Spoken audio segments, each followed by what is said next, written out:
नमस्कार मित्रांनो, स्वागत आहे तुमच्या नव्या व्हिडिओमध्ये, ज्यामध्ये आज आपण बघणार आहोत की जे बीटेक असते, जे बीटेक इंजिनिअरिंग आहे, तर त्याची ऍडमिशन प्रोसेस कशी असते. बघा, ऍडमिशन प्रोसेस ऑफ बीटेक, तर ही यामध्ये कोणकोणत्या गोष्टी असत्या, कोणकोणत्या स्टेप्स तुम्हाला फॉलो करावे लागते, या सगळ्या गोष्टींची माहिती आज आपण या व्हिडिओमध्ये बघणार आहोत.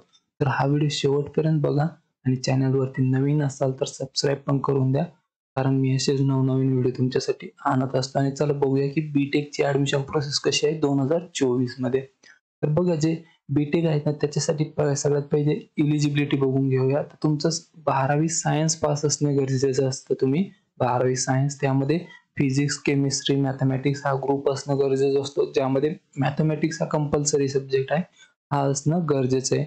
आणि हे झाल्याच्या नंतर बघा, 12वी सायन्स त्यानंतर प्लस एंट्रन्स एक्झाम. आता एंट्रन्स एक्झाम जशी महाराष्ट्रात MST CET घेतली जाते किंवा JEE आहे, यापैकी कोणतीही एक तुम्ही पास असणं गरजेचं असतं, तरच तुम्ही जे बीटेक करू शकता.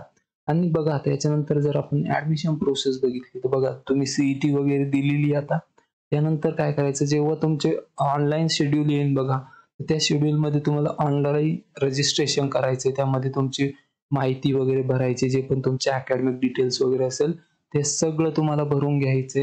त्यानंतर तुम्हाला जे FC सेंटर असतं बघा, FC सेंटर वरती जाऊन तुम्हाला डॉक्युमेंट व्हेरिफिकेशन करावं लागतं. सगळ्यात आधी तुम्ही ऑनलाईन फॉर्म भरला, त्यानंतर तुम्हाला ते पेमेंट वगैरे करून जाईल, तुम्हाला ते डॉक्युमेंट व्हेरिफिकेशन करायचं. FC सेंटरला जायचं. FC सेंटरची लिस्ट वेबसाईट वरती अवेलेबल असते, तिथून तुम्ही बघू शकता तुमच्या जवळचं FC सेंटर कोणतं आहे. तिथे जाऊन तुम्ही ते व्हेरिफिकेशन करू शकता. त्यानंतर दुसरी स्टेप येते बघा, आता तुमचं डॉक्युमेंट व्हेरिफिकेशन ते झाल्याच्या नंतर बघा, एक प्रोव्हिजनल मेरिट लिस्ट येते. त्यामध्ये नाव चेक करायचंय तुम्हाला. प्रोव्हिजनल मेरिट लिस्ट मध्ये काही चुकी असली तर तुम्ही परत FC सेंटरला जाऊन ती नीट करू शकता. मग त्यानंतर येते फायनल मेरिट लिस्ट. बघा, ज्या मुलांचं नाव फायनल मेरिट लिस्ट आहे त्यांनाच पुढे ऑप्शन येतात, म्हणजे पुढेच त्यांची प्रोसेस होऊ शकते. ज्यांचं जर नाव फायनल मेरिट लिस्ट मध्ये नसेल त्यांचं ऍडमिशन कॅन्सल होईल, त्यांना ऍडमिशन घेता येणार नाही. तर जेव्हा आपण प्रोव्हिजनल मेरिट लिस्ट चेक करायची, त्यामध्ये नाव चेक करून घ्यायचं, त्यात असेल तर मग फायनल मेरिट लिस्ट येईल, त्यामध्ये नाव चेक करायचंय. नाव जर असेल तुमचं तर मग तुमची पुढची कॅप राऊंडची प्रोसेस चालू होती बघा.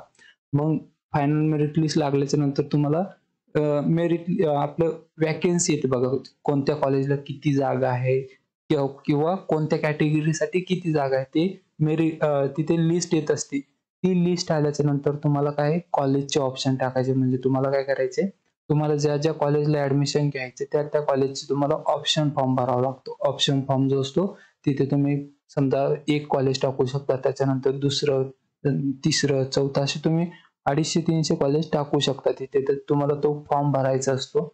आता बघा, हा फॉर्म भरल्याच्या नंतर पुढची स्टेप येते की तुम्हाला कोणतं कॉलेज आहे. तुम्ही एवढे कॉलेज टाकले होते, तर त्यानुसार तुम्हाला तुमचे जे मार्क आहे त्याच्या हिशोबानुसार जे कॉलेज लागेल, समजा B नंबरचं कॉलेज लागलं, तर तुम्हाला काय करायचंय, तुम्हाला त्या कॉलेजला जायचं. त्या कॉलेजला जाऊन तुम्हाला तिथे जे पण तुमचे ओरिजिनल डॉक्युमेंट असेल, तुम्हाला सगळे ओरिजिनल डॉक्युमेंट तिथे सबमिट करायचे त्या कॉलेजला जाऊन.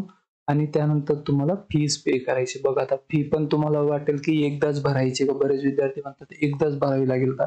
तर बघा, जास्ती तर जे कॉलेज आहे ना ते इन्स्टॉलमेंट देतात, पण त्यासाठी तुम्हाला काय करावं लागतं, तिथल्या प्रिन्सिपल सरांच्या नावाने एक ऍप्लिकेशन अर्ज करावा लागतो. मला फी मध्ये इन्स्टॉलमेंट पाहिजे, ते त्याच्यावरती सिग्नेचर जर केली त्यांनी, तर तुम्हाला तिथे इन्स्टॉलमेंट मिळून जातील आणि तुम्ही हप्त्यामध्ये ती फी आहे जी पे करू शकता. एकदा की तुम्ही फी पे केली तर तुमचं ऍडमिशन जे आहे ते कम्प्लीट होऊन जातं. बघा, त्याच्यामध्ये काही गोष्टी ज्या आहेत त्या लक्षात ठेवण्याजोग्या आहे, की जेव्हा आता तुम्ही ऑनलाईन फॉर्म भरताल तिथे तुम्हाला काही चुकी करायची नाहीये.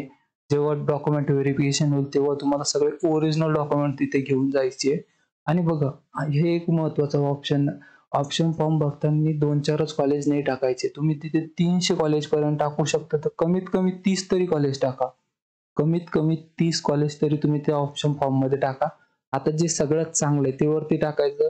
त्याच्यानंतर मग खाली त्याच्यापेक्षा थोडं खराब असेल तर ते टाकायचं. असं चांगले कॉलेज वरती घ्यायचे, त्यानंतर मग खाली दुसरे कॉलेज टाकायचे. असे 30 कॉलेज तुम्हाला टाकायचे, ज्यांना वरचे कॉलेज नाही लागले तरी तुम्हाला खालच्या पैकी लागेल आणि तुम्हाला नेक्स्ट राऊंड मध्ये जाता येईल. म्हणजे हे तर कॉलेज तुम्हाला मिळेल, पण तुम्हाला नेक्स्ट राऊंड मध्ये जाता येऊ शकतं. त्यामुळे तुम्हाला काही प्रॉब्लेम येणार नाही.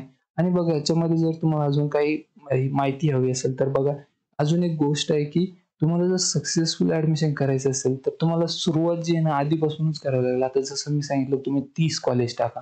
आता 30 कॉलेज कोणते टाकायचे याचं रिसर्च आहे तुम्हाला आधी सुरू करायचं आहे.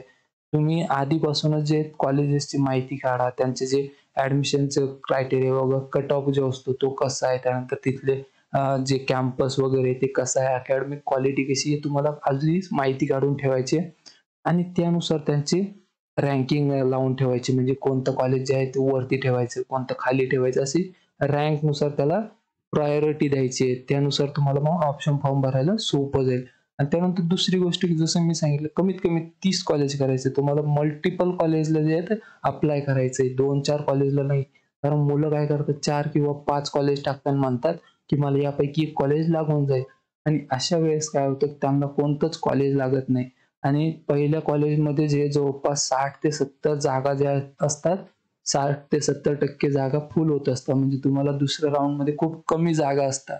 तर त्यापेक्षा काय करायचं आधी कमीत कमी 30 कॉलेज असे निवडायचे, की जे तुम्ही ऑप्शन फॉर्ममध्ये टाकू शकता. त्यानुसार मग जे तुम्हाला चांगल्या प्रकारे जे कॉलेज मिळण्याची चान्सेस जे असतात ते वाढत असतात. तर तुम्हाला सगळ्यात आधी प्रोसेस जर बघितली आपण याच्या ॲडमिशनची, सगळ्यात आधी ऑनलाईन रजिस्ट्रेशन वगैरे करायचं, डॉक्युमेंट व्हेरिफिकेशन एफ-सी सेंटरला जाऊन, त्यानंतर प्रोव्हिजनल मेरिट लिस्ट येईल. याच्यामध्ये जर तुमचं नाव, पर्सेंटेज वगैरे चुकलेलं असेल तर तुम्हाला परत एफ-सी सेंटरला जायचंय. तिथून नाव वगैरे ते चेंज करून घ्यायचं. त्यानंतर फायनल मेरिट लिस्ट येईल आणि त्यानंतर व्हॅकन्सी येते की कोणत्या कॉलेजला किती जागा आहे, काय आहे. त्यानंतर तुम्ही ऑप्शन फॉर्म भरायचा. यात कमीत कमी 30 कॉलेज टाका. त्यानंतर मग तुम्हाला जे कॉलेज तुमच्या पर्सेंटेजनुसार लागेल, तर त्या कॉलेजला जायचंय. त्यानंतर तिथे तुमचे ओरिजिनल डॉक्युमेंट वगैरे सबमिट करून पेमेंट तिथे द्यायचंय आणि तुमचं ॲडमिशन जे कन्फर्म होईल, कंप्लीट होईल. तर अशा प्रकारे ही ॲडमिशन प्रोसेस असते याची.